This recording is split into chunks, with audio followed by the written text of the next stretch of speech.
અમે રાજકીય પક્ષ અમે રાજકારણ કરતા કે ન કરતા હોય પણ આ પરવાનગી વગર આ ખેડૂતના ખેતરમાં તમે ઉભા છો સાહેબ, તમે ઇલીગલી ઉભા છો, તમે ઇલીગલી ઉભા છો. આ પ્રાઇવેટ પ્રોપર્ટીમાં તમે કઈ રીતના ઘૂસી શકો? તમે પ્રાઇવેટ પ્રોપર્ટીમાં કઈ રીતના ઘૂસી? આ સરકારી કામ નથી, આ પ્રાઇવેટ ખાનગી કંપનીનું કામ છે. આ પ્રાઇવેટ ખાનગી કંપનીનું કામ છે. અમારે મંજૂરી લેવી પડે અમારા ખેતરમાં ઉભા રહેવાની. અમારા ખેતરમાં ઉભા અમારા ફરજના ભાગરૂપે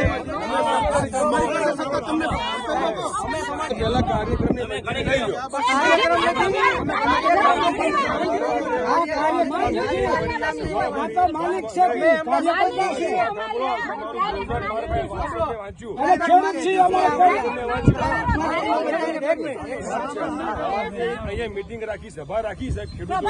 મારી વાત સાંભળો, તમારે પેલી પૂર્વ મંજૂરી લેવી પડે. સાહેબ, સભા રાખી છે એમ લખ્યું છે, સભા રાખી છે એમ લખ્યું છે, સભા રાખી છે એમ લખ્યું છે. નહીં નહીં, તમારે માફી માંગવી પડશે, માફી માંગવી પડશે. સભા હે નહીં રાખી, આમાં કઈ સભા તોડી રાખી છે. આ મેસેજમાં સભા લખ્યું છે, આ મેસેજમાં સભા લખ્યું છે. આ સભામાં ખેડૂતોની મુલાકાત લખ્યું છે, આ ખેડૂતોની મુલાકાત લખ્યું છે, સભા નથી લખી. રાજકારણ લાવવામાં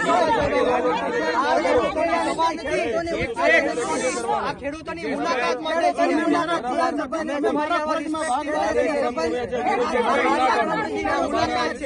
આ મુલાકાત છે, આ સભા નથી.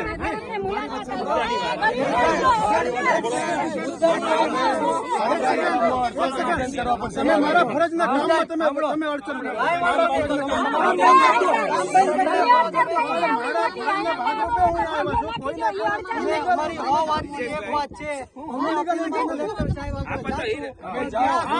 તમારે કામ કરવાની, કલેક્ટર સાહેબ પાસે મને તમારે કામ કરવાની પરવાનગી નથી. તમારે કામ કરવા તમારે ઉભા રહેવાની પરવાનગી નથી.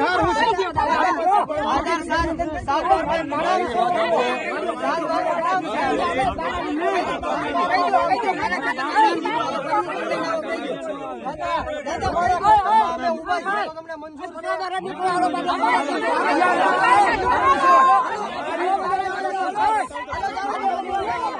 એમને તમારા અધિકારીઓ એમને એમ કે આ ખેતરમાં કરવાનું એટલે કોઈના બાપનું ખેતર છે.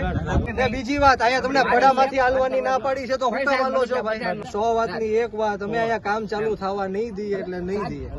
આને યોગ્ય વળતર મળશે ખેડૂતોને ત્યારે કામ ચાલુ થશે, બાકી કામ ચાલુ નહીં. ભાઈ એ ભાઈ કામ બામ ચાલુ નહીં કરતા.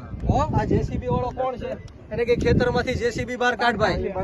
કોણ છે આ? 7/12 માં આ ગરીબ ખેડૂતનું નામ છે.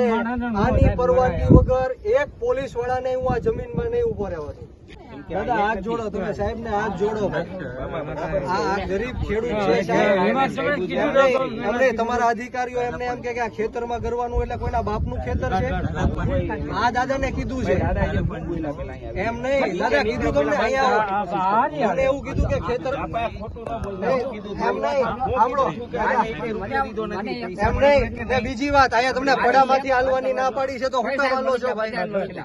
અહીંયા પડામાંથી હાલવાની ના પાડી છે તો હું કામ હાલો છો? હમણાં તમે હાલતા હાલતા આવ્યા.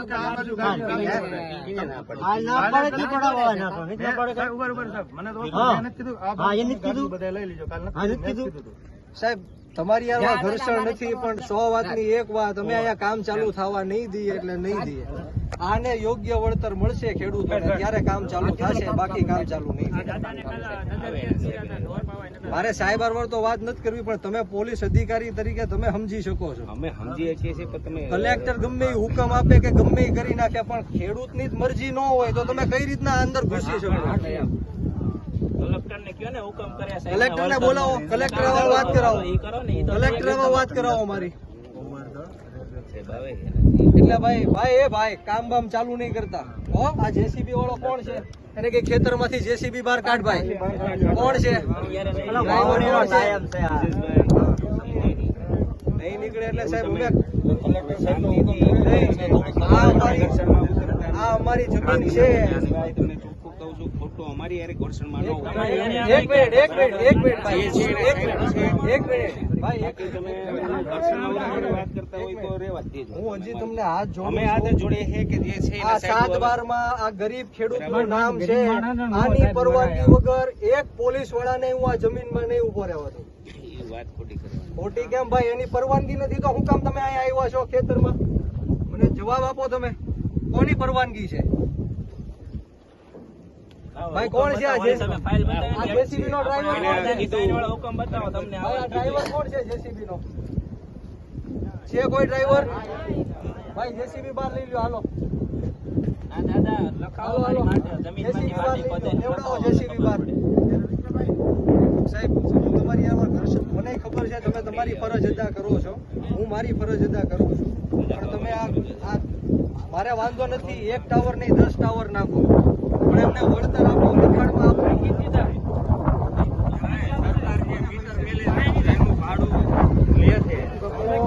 ભાડું દેવા મૂકી દે.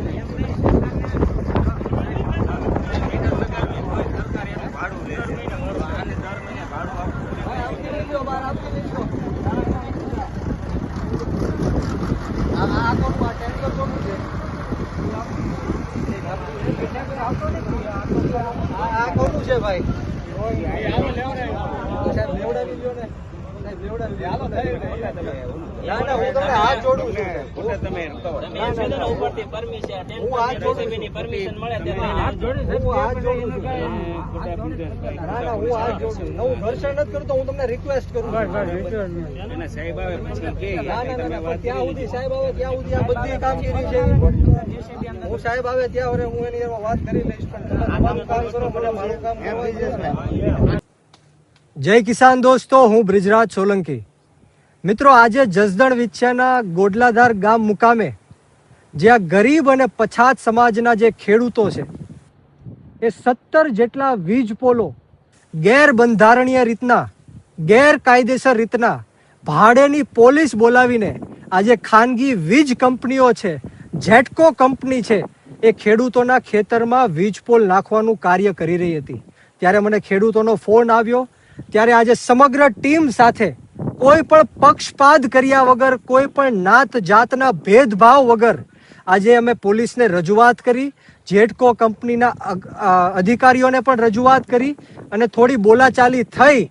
ખેડૂતોની એકતા, કોઈ પણ સમાજ નહીં, કોઈ પણ જ્ઞાતિ નહીં, કોઈ પણ પક્ષવાદ વગર તમામે તમામ ગામના ખેડૂતો અત્યારે એક થઈને જ્યારે મજબૂતાઈથી અવાજ ઉઠાવ્યો ત્યારે તમે જોઈ શકો છો કે તમામે તમામ અધિકારીઓને ખેતર મૂકવું પડ્યું છે, પોલીસ અધિકારીઓને પણ ખેતર મૂકવું પડ્યું છે અને અત્યારે હાલ કામ બંધ રહ્યું છે. ત્યારે હું સમગ્ર ગુજરાતના ખેડૂતોને કહેવા માંગુ છું કે આજ દિન સુધી આપણે નાત જાતના વાડામાં વેચાતા રહ્યા, ધર્મ જ્ઞાતિના વાડામાં વેચાતા રહ્યા, પક્ષપાતમાં વેચાતા રહ્યા, પરંતુ હવે સમય આવી ગયો છે કે ગુજરાતના 54 લાખ ખેડૂતોને એક થવું પડશે.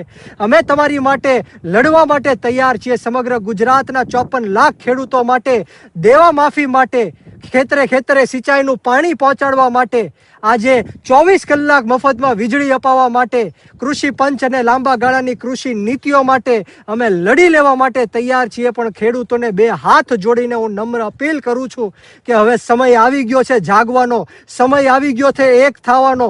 ચૂંટણીઓ જીતવાથી આ સરકારને પહોંચી નથી શકાતું, પરંતુ રોડ રસ્તા ઉપર આવીને આંદોલનો કરવા પડશે. આ લોકોની વિરુદ્ધમાં બુલંદીથી અવાજ બુલંદ કરવો પડશે, ત્યારે જઈને આપણી જીત થશે. મને વિશ્વાસ છે, મને ખાતરી છે કે આ એક પણ જે વીજ કંપનીઓ છે કોઈ ખેતરમાં થાંભલો નહીં નાખી શકે, પરંતુ માત્ર ને માત્ર આપણા ગુજરાતના ખેડૂતોને એક થવું પડશે. અને હું આ સરકારને પણ કહેવા માંગુ છું અને આ હર્ષ સંઘવીની પોલીસને પણ કહેવા માંગુ છું કે આ ખેતર કોઈના બાપની જાગીર નથી. જે 7/12 જેનું નામ છે એના બાપની જાગીર છે. એમના વડવાઓએ એમની આજીવિકા માટે એમને ખેતરો આપ્યા છે, ત્યારે કોઈના બાપની જાગીર નથી અને કોઈને કોઈને આ ખેતરોમાં ઘૂસવાનો હક નથી. અમે આવનારા દિવસોમાં અધિકારીઓ ઉપર લેન્ડ ગ્રેબિંગ પણ લગાડવાના છીએ. એટલે સરકારને પણ હું ચીમકી આપું છું કે આવનારા દિવસોમાં અમે ગાંધી ચિંધ્યા માર્ગ ઉપર અને જરૂર પડે તો શહીદ આઝમ સરદાર ભગતસિંહના માર્ગ ઉપર પણ અમારી આંદોલન કરવાની તૈયારી છે. એમ નહીં સમજતા કે આ ખેડૂતો લાચાર છે, ગરીબ છે, પછાત છે, દબાયેલા કચડાયેલા છે. આ ખેડૂતોની સાથે અમારી જેવા ખેડૂત પુત્ર ઊભા છે, આ યુવાનો ઊભા છે અને આવનારા દિવસોમાં આનો જડબા તોડ તમને જવાબ અમે આપીને રહેશું. બોલો જય જવાન, જય જવાન, ખેડૂત એકતા, ખેડૂત એકતા, લડેંગે, લડેંગે. જય હિન્દ, જય ભારત, જય જય ગરવી ગુજરાત, જય જવાન, જય કિસાન, ભારત માતા કી જય. પ્રાઇવેટ પ્રોપર્ટીમાં